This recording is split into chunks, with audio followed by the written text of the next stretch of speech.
ஆச்சி Royal gulab jamun packs ஒன்று வாங்கினால் ஒன்று இலவசம். நீங்கள் முதலமைச்சர் ஆவதற்கு கட்சியை பலப்படுத்துங்கிறாங்க. நீங்க அந்த ஒத்த வரியும் முதல் வரியும் மறந்துடுறீங்க.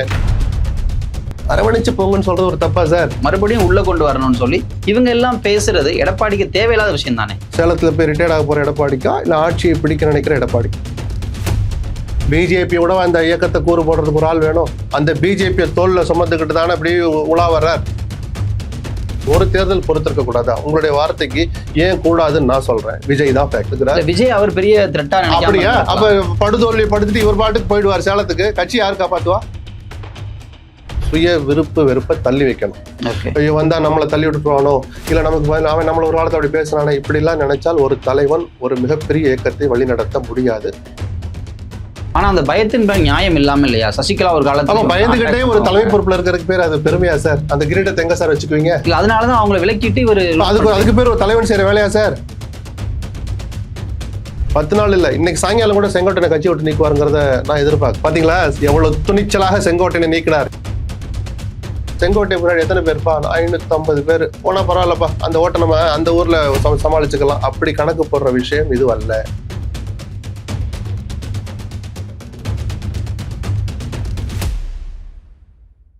வணக்கம். அதிமுக முன்னாள் அமைச்சர் செங்கோட்டையன் திடீரென பத்திரிகையாளர்களை சந்தித்து பல்வேறு விஷயங்கள் குறித்து பேசியிருக்காரு. இது பற்றியெல்லாம் பேசுவதற்காக மூத்த பத்திரிகையாளர் திரு SP லட்சுமணன் நம்முடன் இருக்கார். சார் வணக்கம். வணக்கம். அதிமுகவிலிருந்து பிரிந்தவர்களை 10 நாட்களுக்குள்ள சேர்ப்பதற்கான விஷயங்களை மேற்கொள்ளணும் அப்படின்னு சொல்லி ஒரு த்ரெட்டனிங் மோட்ல செங்கோட்டையன் இன்னைக்கு பேசியிருக்காரு.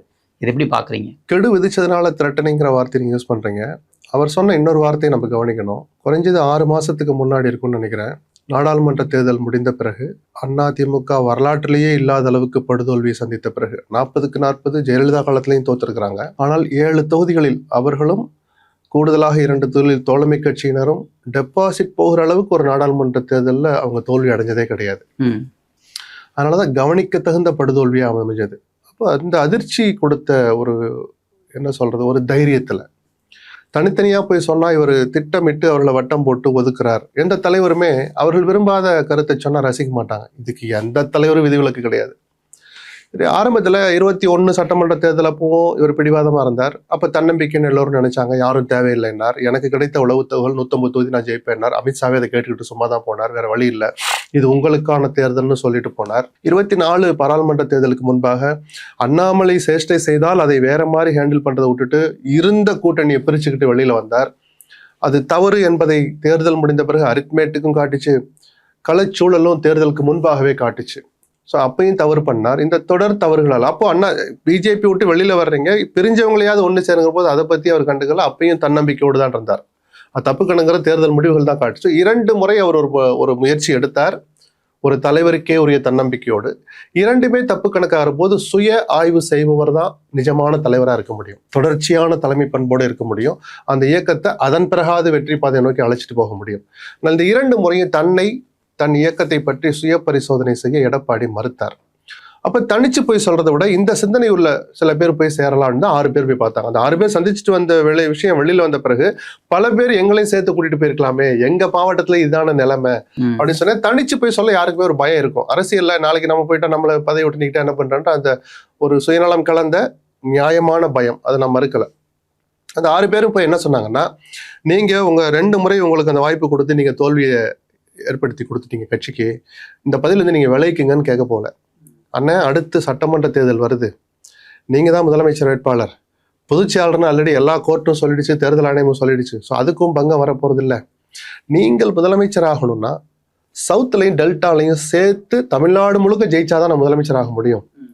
ஆனா தேர்தல் முடிவுகள் நம்ம கட்சி காணாம போயிட்டு இருக்கிறத காட்டுது. தெற்குலையும் டெல்டாலையும் குறிப்பா முக்குளத்தோர் சமுதாயம் அதிமுகவுக்கு எதிர்நிலை எடுத்திருக்காங்க. திமுகவுக்கு போனாங்கிறதுல அதிமுகவுக்கு ஓட்டு போடலைங்கிறதே ஒரு அபாய சங்கு, எச்சரிக்கை மணி அப்படின்லாம் சொல்லி பிரிஞ்சு போனவங்களும் ஒன்று சேர்க்கணும் தான் சொன்னாங்க.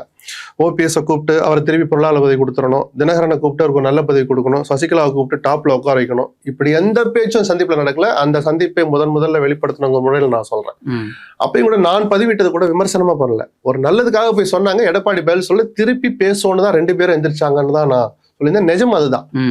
ஒரு தலைவர் அதை பத்தி கேள்வி வர்ற போது தலைமைச் செயலகத்துல வச்சு சொல்றாரு, அப்படி ஒரு சந்திப்பே நடக்கலைன்னு சொன்னார். அப்போ எடப்பாடியோட மனநிலை என்னங்கிறது அந்த 6 பேர் தெரிஞ்சு அதிர்ச்சி ஆயிட்டாங்க.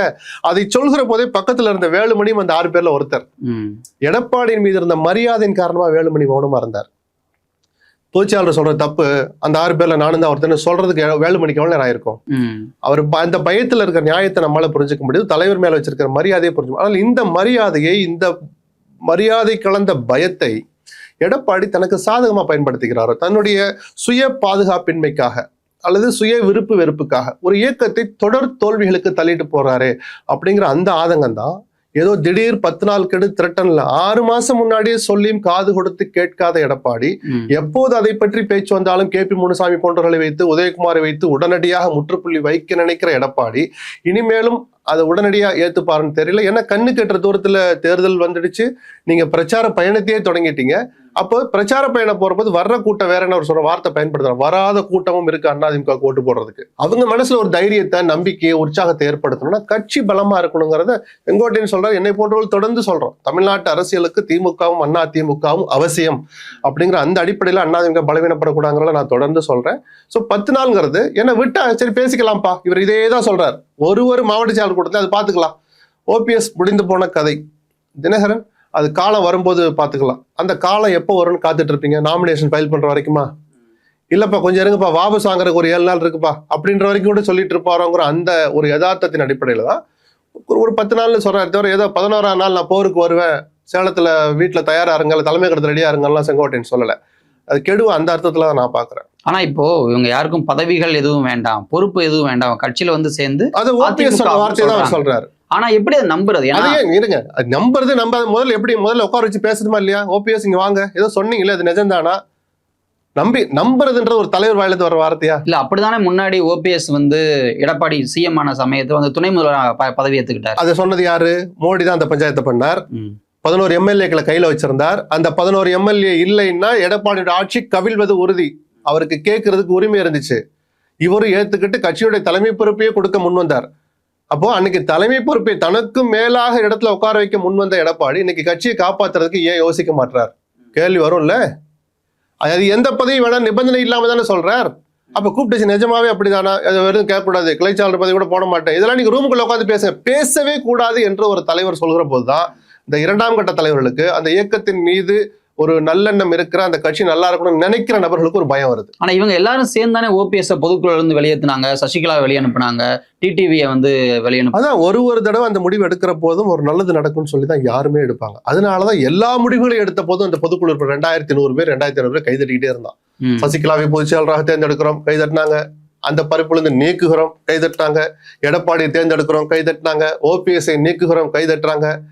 இன்னைக்கு OPS-ஐ இணைக்கணுங்கிறாரு, சுத்தி இருக்கிற தொண்டர்கள் கைதட்டுறாங்க. அதுல குறைஞ்சது 10 பொதுக்குழு உறுப்பினராக இருப்போம். ஆமாவா இல்லையா? அந்த 2200 பேர்ல ஒரு 10 பேரா அந்த இடத்துல உட்காந்துருக்காங்க. அவங்களும் தான் கைதட்டுறாங்க. ஏன்னா கட்சிக்கு நல்லது நடக்கும்னு நம்புறான்.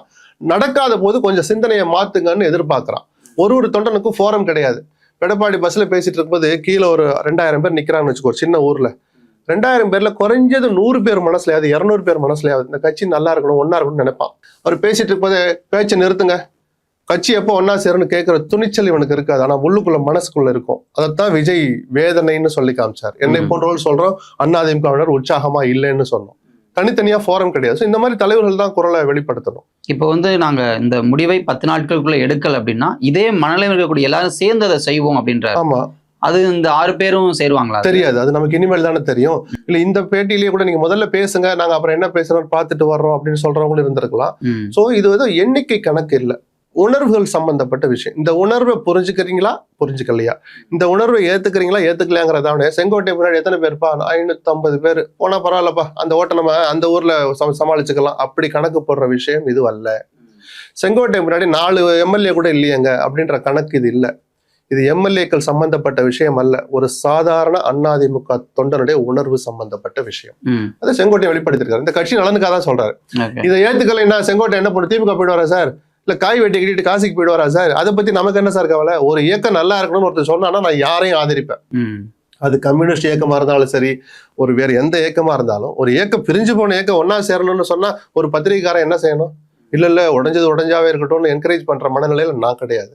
ஓகே. இன்னும் சொல்ல போனா நான் திரும்ப ஒரு தடவை சொல்றேன், தமிழ்நாட்டு நலனுக்கு திமுகவும் அதிமுகவும் வலுவாக இருப்பது அவசியம். அது எடப்பாடி தலைவரா இருக்கட்டும், எக்ஸ் ஒய் இசட் யார் வேணாலும் இருக்கட்டும், வலுவா இருக்கணும்னு தான் நம்ம எதிர்பார்க்கிறோம். அதே நேரத்தில் அவர் சொல்றாரு 2016 அந்த ஆட்சிக்கு பிறகு நடந்த தேர்தல், அதாவது 2019, 21, 24 இப்படி தொடர்ந்து தோல்விகள் இருக்கு அப்படின்னு சொல்றாரு.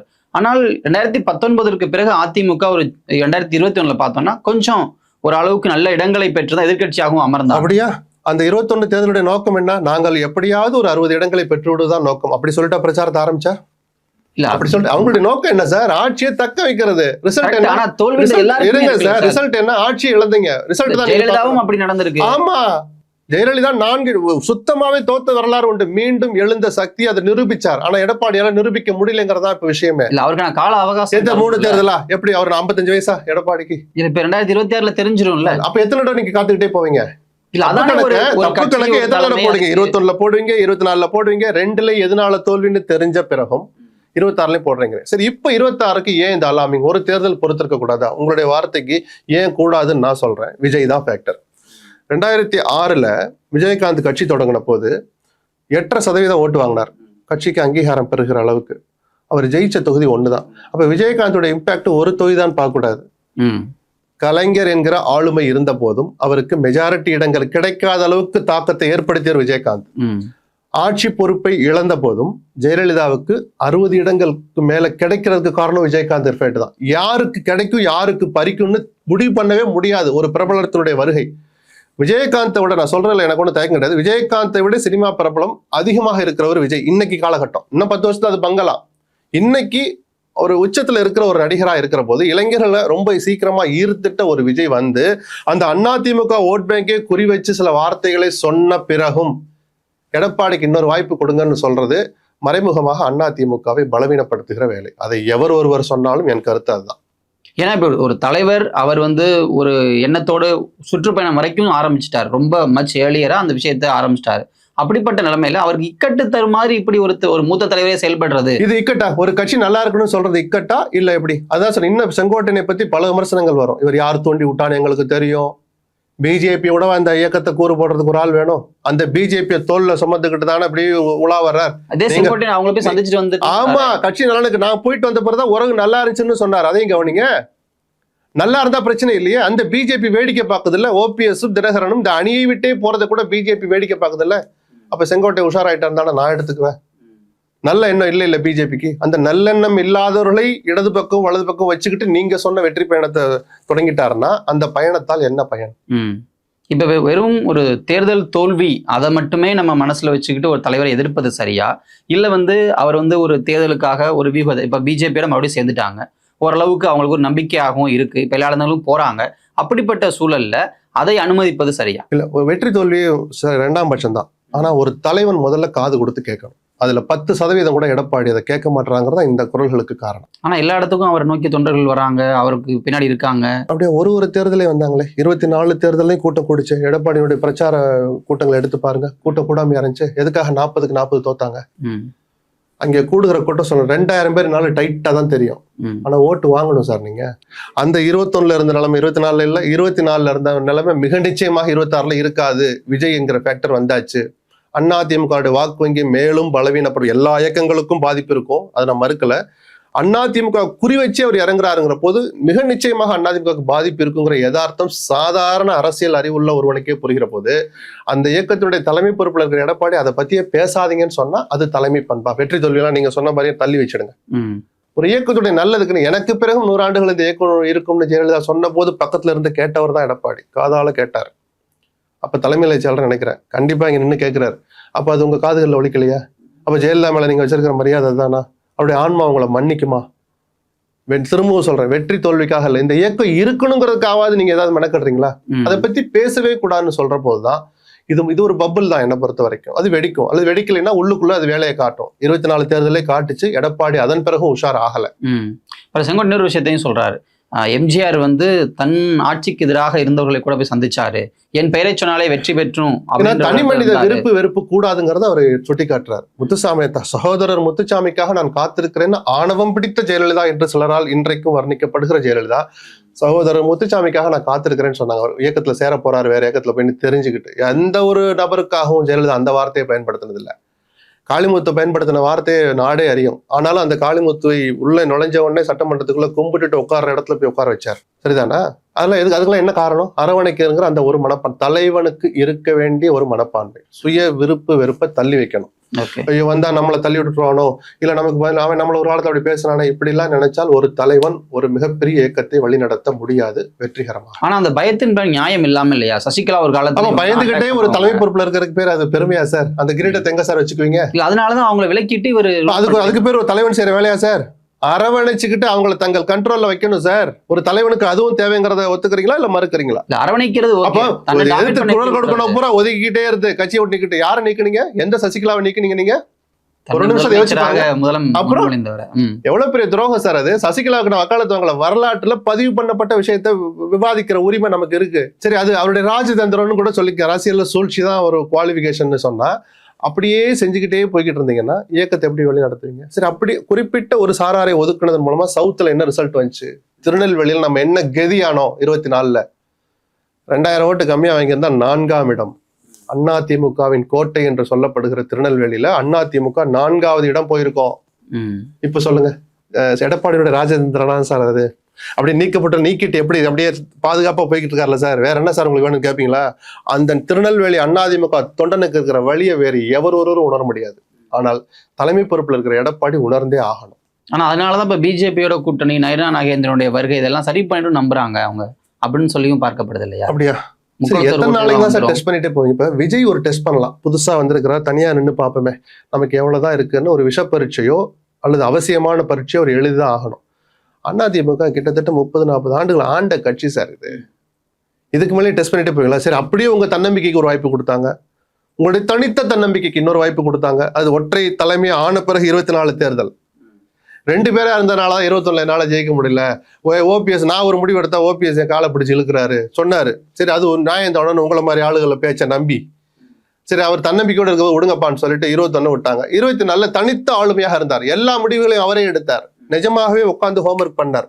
எனக்கு தெரிஞ்ச ஒரு 4-5 மாசத்துக்கு முன்னாடி இருந்தே ஒரு தொகுதியா கூட்டு பேச ஆரம்பிச்சிருப்பா, நீ நில்லுப்பா என்னப்பா தூத்துக்குடியில ஒருத்தன் கூட வரமாட்டான், சரிப்பா வடபுள்ள ஒரு டாக்டர் இருக்காரு அப்படிங்கப்பா, ஏதோ ஒண்ணு அந்த பொறுப்புல இருக்கிறதுக்கு தகுந்த மாதிரி கூப்பிட்டு வச்சு பேசினா இல்லைங்களா? அப்ப தனித்து நீங்கள் எடுத்த முடிவும் படுதோல்வி அடைகுது. தனித்து நீங்கள் தலைவராக இருந்த போது மக்கள் உங்களை ஏற்றுக்க தயாரா இல்லைங்கிற போது ஒரு தலைவன் தன்னை சுய பரிசோதனை பண்ணணும். அதற்கான காலகட்டம் எடப்பாடிக்கு வந்துடுச்சு. 10 நாள் இல்ல, இன்னைக்கு சாயங்காலம் கூட செங்கோட்டனை கட்சி விட்டு நீக்குவாருங்கிறத நான் எதிர்பார்க்கிறேன். அப்ப இது ஒரு தலைவனுடைய ஆளுமை பண்பா சார்? பாத்தீங்களா எவ்வளவு துணிச்சலாக செங்கோட்டையை நீக்கினார். இந்த துணிச்சலை பாராட்ட. ஜெயலலிதா இந்த வேலைக்கே விட்டுருக்க மாட்டார். ஜெயலலிதா இருக்கிற போது இப்படி பேசுகிற சூழல் ஏற்படுது சார். நான் சொல்லட்டுமா, ஆண்களை தன் கீழ் இருக்கிற அமைச்சர்களை பொதுவாக அவர் எப்படி நடத்தினார்னு விமர்சிப்பவங்க வெளிப்படையா சொல்லுவாங்க. ஆணவக்காரர், அகம்பாவம் பிடித்தவர், திமிர் பிடித்தவர்லாம் ஜெயலலிதாவுக்கு பேர் உண்டு. பத்திரிகையாளர் மத்தியில தொடங்கி எதிர்கட்சியினர் வரைக்கும் அதை பேசுவாங்க. அந்த ஜெயலலிதா 4 அணின்னு ஒண்ணு வச்சிருந்தார். எதுக்கு சார்? ஜோசியர் சொல்லிட்டாரு கூடவே 4 பேர் மொத்தம் 5 இருக்கணும். அம்மா 5 ராசி அப்படி இல்லை. என்ன விஸ்வநாதன், என்ன ஓபிஎஸ், வைத்திலிங்க என்ன மௌனமா இருக்கீங்க? சொல்லி தூண்டுவார். ஏதாவது ஒன்ன கேட்பார், முடிவு அவர் எடுப்பார். வைத்திலிங்க என்ன சொல்றாரு, அத்தா என்ன சொல்றாரு, ஓபிஎஸ் என்ன நினைக்கிறான்னு கேட்டார் வாய் திறந்து. என்னைக்காவது எடப்பாடி இப்படி கேட்டிருக்காரா? அப்பதான் எல்லாரும் கேட்கறேன், நீங்க ஜெயலலிதாவோட பெரிய ஆளான்னு கேட்கறாங்கல்ல. எம்ஜிஆரே போய் HCS அரவணைச்சு ஏத்துக்கிற போது தன்னை தகாத வார்த்தையால் சொன்ன பிறகு காளிமுத்துவை வணங்குற இடத்தில் வைத்திருந்த ஜெயலலிதா நீங்க ஏமாத்துறோன்னு கேட்கிற கேள்வி நியாயம் இருக்கா இல்லையா? அரவணைச்சு போங்கன்னு சொல்றது ஒரு தப்பா சார்? அதுக்கு கட்சி விட்டு நீக்கினா நீக்கட்டும், நமக்கு என்ன இருக்கு? அதுக்கான பலம் அவர் சொல்றாரு இல்லையா, நான் 10 நாள் பார்ப்பேன், இல்லாட்டி ஒருங்கிணைக்கிற வேலையை பார்ப்பேங்கிறார். அதை எதிர்கொள்ளட்டுமே எடப்பாடி. ஆனா இப்போ ஓபிஎஸும் அதே மாதிரியான ஒரு நிலைப்பாட்டில் தான் இருந்தாரு. அவரும் இப்ப வரைக்கும் அதிமுக மீட்புன்னு ஒண்ணு பண்ணிக்கிட்டு இருக்காரு. ஆனா இதெல்லாம் எந்த வகையிலுமே பயனளிக்கல. அப்படின்றப்ப இந்த முயற்சியும் பயனளிக்கிறதுங்கிறது எடப்பாடியோட மனநிலை தான் சார் இருக்கு. இப்போ சேர்த்துக்க நான் நிபந்தனை விதிக்கலைங்கிறார், அவங்க சேருங்கன்னு சொல்றாங்க, கொஞ்சம் கன்சிடர் பண்ணுங்கன்னு செங்கோட்டையன் சொல்றார். அதிமுக தொண்டர்கள்லாம் ஓரணியில இருக்கு, அம்மாவின் தொண்டர்கள் ஓரணியில இருக்கணும்னு தினகரன் சொல்லிக்கிட்டே இருக்கிறார். இவங்கெல்லாம் சொல்லுவாங்களே தவிர கேட்ட பிடிச்சு உழுக்குவாங்களா? தலைமை கழக கேட்ட பிடிச்சு இல்ல சேலத்துல அது என்ன மாநகர் பொதுப்பணி என்னமோ அவர் வீடு இருக்கிற ஏரியால போய் அவர் கேட்ட பிடிச்சு உழுக்குவாங்களா? எடப்பாடி வீட்டுல போய் எப்படி சார்? ஒரு வார்த்தை சொன்னா தலைவன் காதுக்கு அது போகுது. ஆமாப்பா எனக்கும் சரியா படலப்பா, கொங்குல நம்ம நல்லா இருக்கோம், பிஜேபியும் சேர்ந்துடுச்சு, நம்ம கொஞ்சம் ஸ்ட்ராங்காவே ஆயிட்டோம், டெல்டாவும் சவுத்தும் சேர்ந்து ஜெயிச்சாதானே சார் நீங்க முதலமைச்சர் ஆக முடியும். நீங்கள் முதலமைச்சர் ஆவதற்கு கட்சியை பலப்படுத்துங்கிறாங்க. நீங்க அந்த ஒத்த வரியும் முதல் வரியும் மறந்துடுறீங்க, நீங்கள் உட்பட எல்லோருமே. எடப்பாடி முதலமைச்சரான கட்சியை பலப்படுத்துங்கன்னு சொன்ன வார்த்தை நீங்க மறந்துட்டீங்க. இல்ல அது நடக்குமான்றது அது தெரியல, அது எடப்பாடியுடைய மனநிலையில இருக்கு. ம். அப்படி இல்ல, இன்னும் தேவையில்லை. நான் இப்பவும் சொல்றேன், என்னால அதிமுக வெற்றி பயணத்துக்கு அழைச்சிட்டு போக முடியும்னு சொல்லிட்டு அவர் போனாருன்னா அவர் கையை பிடிச்சோ வேட்டியை பிடிச்சோ யாரும் இழுக்க போறது இல்ல. சரின்னு சொல்லிட்டு இவங்க ஏதோ ஒண்ணு பண்ண போறாங்க, அது தனி அணி அமைக்கிறாங்களா இல்ல தகராறு பண்றாங்களா, அவர் நீக்கிறாரா, அதெல்லாம் வேற. தேர்தலுக்கு பிறகு சரி என்ன சார் 3 தடவை தானே சார் எடப்பாடிக்கு வாய்ப்பு கொடுத்தீங்க, 29 நாடாளுமன்ற தேர்தல் வருது சார் அப்படின்னு உங்களை மாதிரி ஆளுலாம் சேர்ந்து வருவீங்க. அதிமுகவை ஒழிக்கிற வேலை எடப்பாடி தான் உஷாரா இருக்கணும். நாங்க எல்லாரும் வந்து போய் சந்திச்சோம், 6 பேர் போய் எடப்பாடிய சந்திச்சோம். அதற்கு பிறகு ஆனா அவர்கிட்ட வந்து எந்த பதிலும் வரல. அவர் வந்து அதை பத்தி எந்த விஷயத்தையும் கண்டுக்கல. அப்படிங்கிறப்ப அவர் ஒரு முடிவுல இருக்கார். எடப்பாடி வந்து சில விஷயத்த சொல்லக்கூடாது, இல்ல அது வேண்டான்னு முடிவுல இருக்கார். அப்படிப்பட்டவர்கிட்ட இவங்களெல்லாம் சேர்க்கணும்னு நீங்க சொல்றது வந்து எந்த வகையில வந்து இந்த எலெக்ஷனுக்கு ஹெல்ப் பண்ணிடும்? ஏன்னா அந்த சந்திப்பு நடக்கிற போது விஜய் அரசியலுக்கு வரல, கட்சி தொடங்குவேன்னு ஒரு அறிவிப்போட நின்றுருக்காரு. வருவாரா, என்ன பேர் வச்சு எப்படி வருவார், அவருக்கு என்ன மாதிரி கூட்டம் கூடும், இல்லை சினிமாக்காரன்னு பார்த்து ஒதுக்குவாங்களா, இல்லை அதே சினிமா வச்சு கூடுவாங்களான்னு பார்த்தா கடந்த மதுரை மாநாடு வரைக்கும் தன்னை நிரூபிச்சிருக்கிறார். என் பேச்சுக்கு எனக்கு கொள்கை இருக்கோ இல்லையோ, எனக்கு மாநிலம் தழுவிய கட்டமைப்பு இருக்குதோ இல்லையோ, என் பேருக்காக லட்சக்கணக்கான பேர் வர்றாங்கிறத நிரூபிச்சிட்டார்ல. அந்த விஜய் என்கிற திரட்டு வந்த பிறகும் அவர் பதில் சொல்லாமே, நாங்கள் போய் பார்த்தோம் பதில் சொல்ல, அதனால நாங்கள் கோபிச்செட்டிப்பாளையம் வந்துட்டேன், நத்தா அப்படி திண்டுக்கல் போயிட்டாரு அப்படின்னு ஒதுங்க போக முடியுமா? அப்ப இந்த திரட்டை பத்தி அவர் கொஞ்சம் எடுத்து சொல்லணும்ல, நம்ம சொல்றதுக்கு வாய்ப்பு கொடுங்க.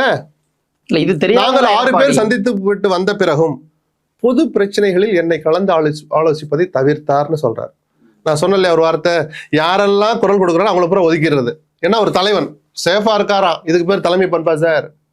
என்ன சார் இங்க வா, என்ன பிரச்சனை, நீ சொல்ற பிரச்சனைல இப்படி ஒரு பிளஸ் இருக்கு, இப்படி ஒரு மைனஸ் இருக்கு, இப்ப மூடிட்டு சும்மா உட்காரு, ஏதோ ஓ லாங்குவேஜ்ல உங்க லாங்குவேஜ்ல பேசுங்க. அண்ணா இங்க வாங்கினேன், அண்ணன் தான் கூப்பிடுவாரு செங்கோட்டையன், இங்க வாங்கினேன், நீங்க சொல்றீங்க நல்ல கருத்தா, ஆனா அப்படி ஒரு ஆபத்து இருக்கு பாத்தீங்களான்னு செங்கோட்டையனுக்கு புரிய வைங்க. அதை பத்தி பேசவே கூடாது, யாரும் அதை பத்தி பேசாதீங்க. எப்ப அது விடுங்கப்பா, அது முடிஞ்சு குழப்பத்தை விளைவிச்சிரும் அவர் நினைக்கலாம்ல. எப்படி குழப்பம் இது மாதிரி சரி, அப்படி தெளிவான ஒரு பாதையில பயணிச்ச 2 தடவை பெருந்தோல்வி தானே சந்திச்சீங்க. நான் 10 தோல்வி பழனிசாமி வார்த்தைலாம் பயன்படுத்த மாட்டேன். அந்த தோல்விக்கு ஒட்டுமொத்த தலைவர்களும் காரணம். தலைமை பொறுப்புல இருக்கிறனால தார்மீக பொறுப்பு எடப்பாடிக்கு. எவர் ஒரு தலைமை பொறுப்புல இருக்கிற அவர் தான் தோல்வியை சுமக்கணும். இவர் ஒரு நாள் அந்த அறிக்கை விட்டதே கிடையாது, எல்லாரும் தான் பொறுப்பு. ஆனா எத்தனை தடவை டெஸ்ட் பண்ணிக்கிட்டே போவீங்க? ஒரு நல்லது நடக்கணும்னு ஒருத்தர் சொல்லி காட்டுறான், நீங்க அதுக்கு 1000 வியாக்கியானங்கள் பேசி விமர்சனங்கள் வச்சீங்கன்னா பழுது உங்களுடைய பார்வையில் ஆனது தவிர செங்கோட்டையன் போன்றவர்கள் பார்வையில் அல்ல. இப்போ ஒற்றுமைப்படுத்தி தலைமை பொறுப்புல இருந்து அண்ணன் எடப்பாடி பழனிசாமி விலக வேண்டும் இன்னைக்கு செங்கோட்டையன் சொல்லி அவருடைய பேச்சுல உள்நோக்கம் இருக்குன்னு நம்ம சொல்லலாம். நீங்கள் வெற்றி பயணம் போயிருக்கீங்களே, இது பலனளிக்காது, வர்ற கூட்டம் வேற, ஓட்டு போட காத்திருக்கிற மனநிலை வேற அப்படின்றார். மக்களுடைய மனநிலை வேறையா இருக்கு, தொண்டருடைய மனநிலை வேறையா இருக்குன்னு சொல்றாரு. அதை கவனிங்க சார். ஆனா செங்கோட்டையனுக்கு வந்து எந்த பொறுப்பும் தரப்படாததும், அவருடைய ஆதரவாளர்கள் வந்து புறக்கணிக்கப்படுறதும், அந்த மாதிரி விஷயங்கள் தான் இதற்கு காரணம் அப்படின்றதும் பேச்சு இருக்கு இல்லையா? ஏன்னா அவருக்கு வெறும் ஈரோடு இருக்கலாம், அது மட்டும் அப்படி பார்த்தா செங்கோட்டையனுக்கு மட்டுமா அந்த கடுப்பு இருக்கு? மாநிலத்துல எல்லா பேருக்குமே இந்த கோபங்கள் இருக்கு. தேர்தல் கண்ணு கட்ட தூரத்திற்கால பேசாம இருக்கிறாங்க, புரியுதுங்களா? வேற வழி இல்லை, ஏதாவது சொல்லிட்டா கட்சி விட்டு நீக்கிடுவார், பொறுப்பு விட்டு நீக்கிடுவாரு அப்படின்ட்டு பொறுமையா தான் இருக்கிறாங்க. ஆனால் இது அந்த இயக்கத்துக்கு நீண்ட காலத்துக்கு பலனளிக்காது. தற்காலிகமாக எடப்பாடி ராணுவ கட்டுப்பாட்டோட வைத்திருக்கிறான்னு ஒரு சர்டிபிகேட் அவர் கொடுக்கலாம், அந்த இயக்கத்துக்கு இது ஒரு துளி கூட பலன் தராது. ஆனா சார், நம்ம அந்த எடப்பாடி ஆட்சியில பார்த்தோம்னா தங்கமணி, வேலுமணி, சிவி சண்முகம் இவங்கெல்லாம் அவ்வளவு அவருக்காக மெனக்கட்டாங்க. அவருக்காக எல்லா இடத்துலயுமே கூட்டணி பேசுறதோ இல்ல வந்து அவருக்காக நின்று பேசுறதோ, டெல்லிக்கு போறதோன்னு எல்லாத்தையும் பண்ணாங்க. அந்த 3 பேரும் அந்த 6 பேர்ல இருக்கிறாங்க. எதுக்காக போனாங்க? அப்படியெல்லாம் போனாங்கல்ல. அந்த 6 பேர் ஒன்னா சேர்ந்து ஆமாப்பா நம்ம போய் தலைவருக்கு எடுத்து சொல்லணும்னு போனாங்களே. நீங்க சொன்ன அந்த 3 பேரும், அது 6 பேர்ல 3 பேர். அதான் அவங்க கூட ஏன் கேட்க அதுதான் புரியல, அதுதான் புரியல. அப்போ உங்களுடைய பிடிவு, உங்க நோக்கம் என்ன? திமுகவை மீண்டும் ஆட்சியில் அமர்த்துவதற்குத்தான் எடப்பாடி போராடுகிறாரா? அவர் மீது ஒரு எஃப்ஐஆர் கூட போடாத பார்த்தா அப்படிதான் லிங்க் பண்ண தோணுது. ஸ்டாலின் அதெல்லாம் செய்யறவர் தான். 4.5 வருஷம் அப்படியே கட்டி காத்துட்டார்ல எடப்பாடிய. சொல்லுங்க, இல்லைன்னு சொல்லுங்க பாப்போம். நான் ஆதாரத்தோட தான் சொல்றேன். ஒரு எஃப்ஐஆர் போட்டுக்காரான்னு கேளுங்க. ஒரு பதிவு பண்ண ஒரு எஃப்ஐஆர்ல சார்ஜ் ஷீட் ஃபைல் பண்ண ஒரு கேஸ்ல ட்ரையல் தொடங்குச்சான்னு கேளுங்க. ஒரு ட்ரையல் தொடங்கட்டும், நான் பேசுறதே நிறுத்துறேன். உங்களை தடுத்தது எது? எந்த சக்தி? எடப்பாடி என்கிற சக்தி. எடப்பாடியின் மீது ஸ்டாலின் வைத்திருக்கிற பயம் கலந்த மரியாதை.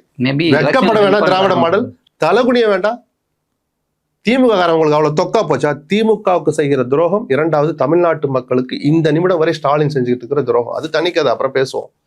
எவ்வளவு நாளைக்கு இப்படியே அப்படியே சரி பண்ணிட்டே போனீங்கன்னா அப்ப நான் அப்படியே நான் எதுவும் ஒண்ணுபடாம பாத்துக்கிறேன், நீ ஜெயிச்சுக்கிட்டே வான்னு எடப்பாடி டீல் பண்ணிருக்கிறாரோன்னு அதிமுக தொண்டரை நீங்க யோசிக்க வச்சுட்டீங்கன்னா அந்த இயக்கத்தின் அழிவு தொடங்கிடுச்சுன்னு அர்த்தம். அதை எடப்பாடி விரும்புகிறாரா? அவருடைய மனசாட்சி தான் பதில் சொல்லணும்.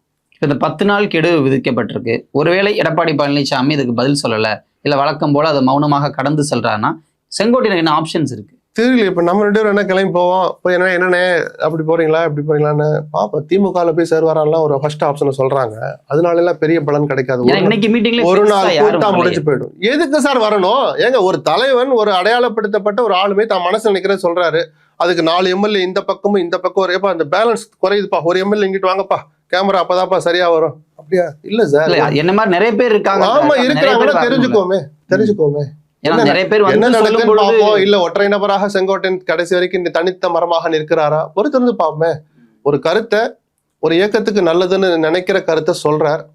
நான் தான் சொன்னேன், இன்னைக்கு சாயங்காலமே ஒரு கட்சி விட்டு நிக்கலாம் ஆச்சரியப்பட மாட்டேன்ட்டேன். அப்புறம் செங்கோட்டை என்ன பண்ணான்னு பொறுத்திருந்து பார்ப்போம். ஆப்ஷன்ஸ் அவருக்கு இல்லாம இல்ல. என் போன்ற மனநிலையில் உள்ளவர்கள் அப்படின்னா யாரு? OPS, தினகரன், இவங்க ஒன்னாகணும்னு சொல்லிட்டு இருக்காங்க. அங்கிட்டு சசிகலா ஒரு பக்கம் அறிக்கை விட்டுட்டு இருக்காங்க. இவங்க எல்லாம் ஒன்னா உட்காந்து பேசுவாங்க. இல்ல இதெல்லாம் திட்டமிட்டு நடக்குதா? ஏன்னா திட்டமிடணும் சார். திட்டமிட்டு தான் சார் 6 பேரும் போனாங்க.